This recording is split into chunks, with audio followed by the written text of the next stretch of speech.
Tristan. Now, you said you brought his name up. I wouldn't do anything. I wouldn't ruin Chloe's relationship. There has been a lot of stories in the news saying that there is this rumored relationship. Can you clear up those rumors for us? Was there ever anything?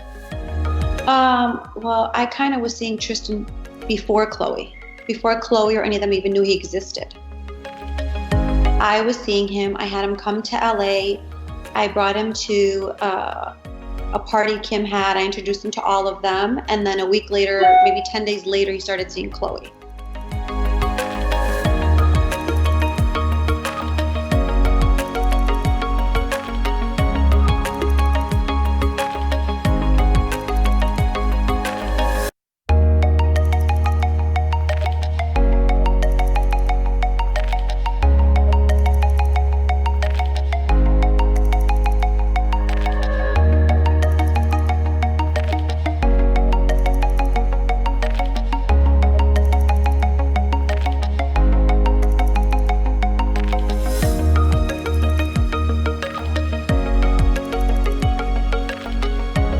When you have a family with someone, it's really hard to like break up. It's like you do everything in order to keep, your kids home, together and happy. And I applaud them for working things out. I did that with my relationship with Scotty so many times. I always when things are really bad, I would just think about my kids and I would just pray on it and be like, I have to do what's best for my family.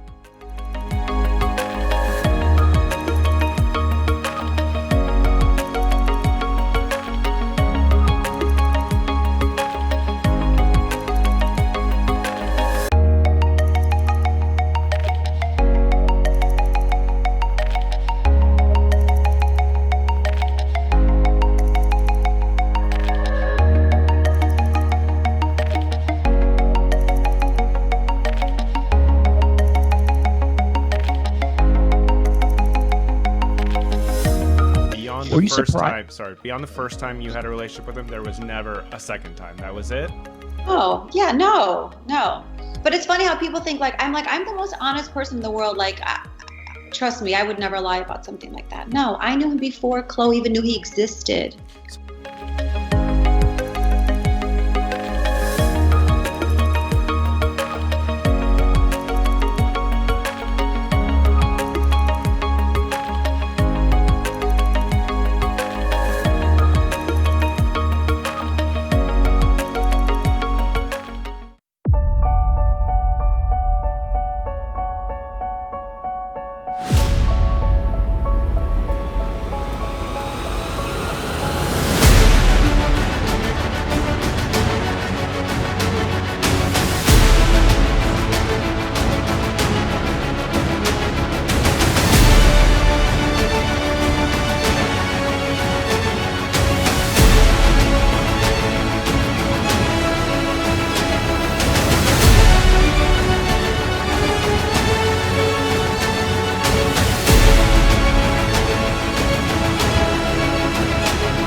Official shot o'clock. Live right here on Quarantine Radio. Quarantine. This has just turned into Quarantine Radio in about 5 seconds. Quarantine. Should we add people to the live? At this point, I think maybe you never know. This is a live shot. Shot o'clock. To the Stallion. Live in Quarantine Radio. It's been a while since we have said this voice. It's been a while. It has been a while. Megan Thee Stallion. Live, taking shots of Reposado. We had to come kill the streets for 5 minutes.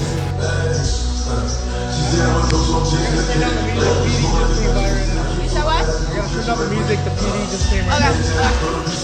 What y'all niggas talking about? Tori, don't get my phone wet.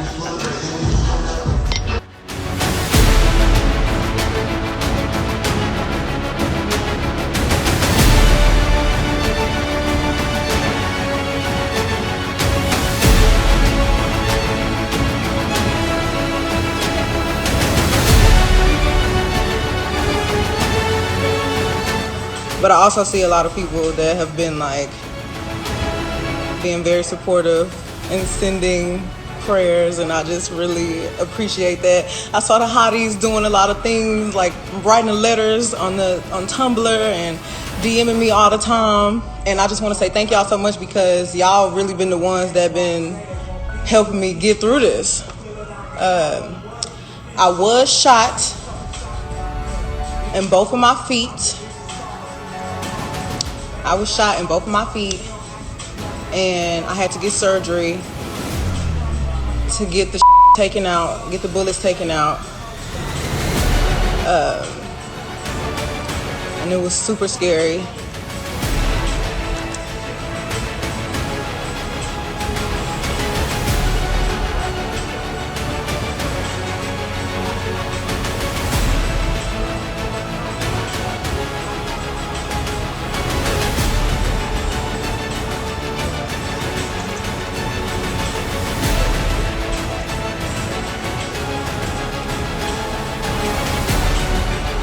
Lord, I didn't think I was gonna cry.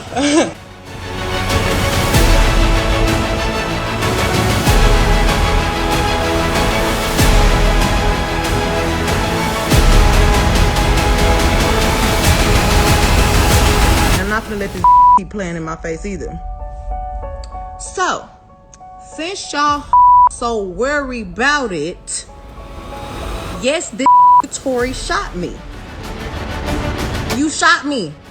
And you got your publicists and your people going to these blogs lying and stop lying.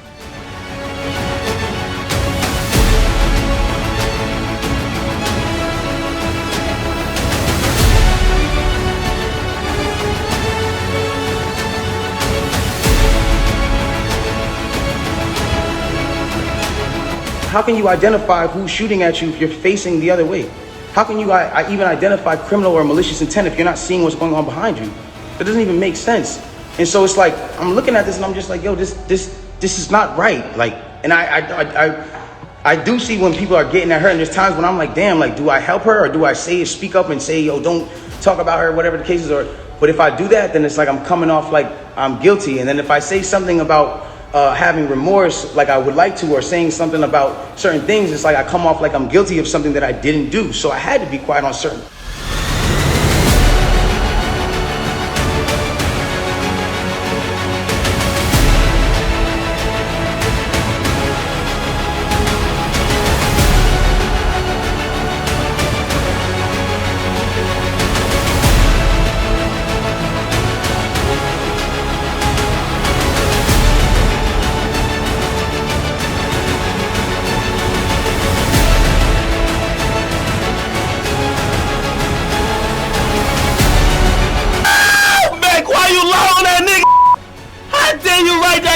On the affidavit saying my Tory did it. He said he ain't did it. He ain't shot you. That's what he's saying. He never shot you. Why are you capping? Megan, the stallion, why are you capping? He's saying it. Let me run it back. You ain't hear me?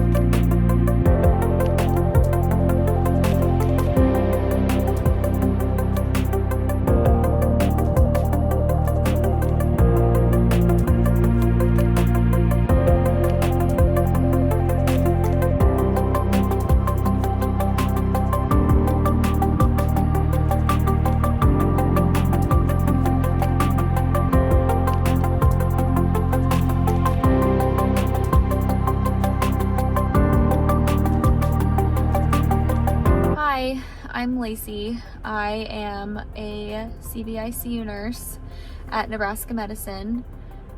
I just got off of my third 12-hour shift this week. Not once this week have I been in my home unit. I have been in the COVID ICU all week, and I'm exhausted. I have seen so many emergent intubations. I've seen people more sick than I've ever seen in my life, and they just drop so fast. And what's sad is what I would normally do on my floor is just run in and start whatever life-saving measures they need. But with COVID, I can't do that. There's so many precautions that I have to take to protect myself and to also protect my other patients that I'm caring for. So it takes me a minute to get my precautions on, and it takes me a minute to get in there. But some of these things that the patients need is emergent.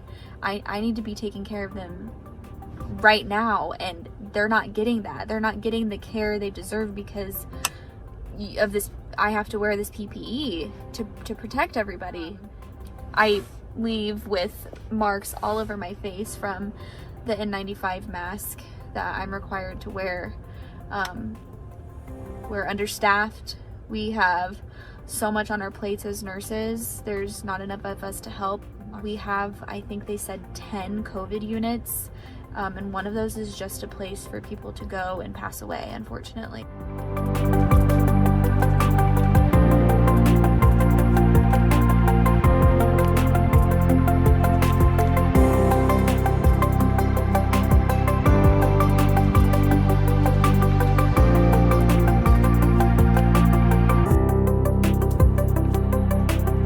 So I saw a lot of people die that I feel like shouldn't have died. Y'all, that assignment there broke me. I was put in what's called a pit. And in this pit was 8 patients, all COVID positive. My first day of orientation, I was told that whatever patients go into the pit, they only come out in a body bag. So we were in this pit, like I said, the pit, 8 patients, 8 COVID positive patients, all on vents, myself and 3 other nurses. It was always 4 nurses in there. We had 2 patients each. They were the sickest of the sick. They were sicker than any COVID patients I've ever seen. They were young. Y'all, the morgue was so full of bodies that they had ran out of room. So once the doors open to the pit, they come wheeling in a body already in a bag, lined them up with the rest of our alive patients because they had to store the body in there because the morgue was out of room.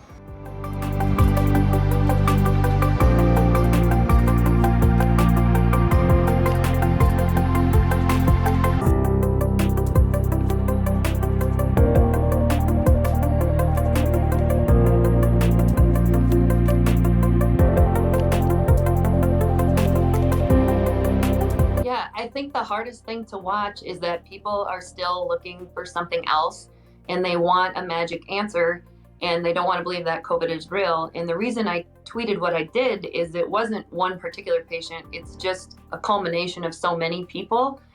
And their last dying words are, this can't be happening. It's not real. And when they should be spending time FaceTiming their families, they're filled with anger and hatred, and it just made me really sad the other night. And I just can't believe that those are going to be their last thoughts and words. I think it's just a belief that it's not real, and nursing happens to be on the receiving end of that. And that's okay. We can take that. That's what you're there for. It's just in the bigger picture when you try to reason with people of, can I call your family, your kids, your wife, your friend, your brother?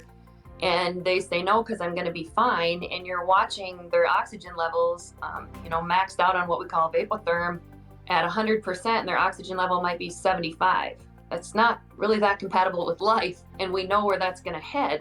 And it just makes you sad and mad and frustrated. And then you know that you're just going to come back and do it all over again. You know, I think people look for anything. People want it to be influenza. They want it to be pneumonia. They want it to be, I mean, we've even had people say, well, I think maybe it might be lung cancer. I mean, something so far-fetched. And the reality is, since day one, when COVID started in this area in March, you've kind of been able to say, if it walks like a duck and talks like a duck, it's a duck. Like, I hate to tell you that you have COVID, but that's what you have. You know, even after positive results come back, some people just don't believe it. And so it is like, it's just a movie where the credits never roll. You just do it all over again. And it's hard and sad because every hospital, every nurse, every doctor in this state is seeing the same things. These people get sick in the same way. You treat them in the same way. They die in the same way. And then you do it over again.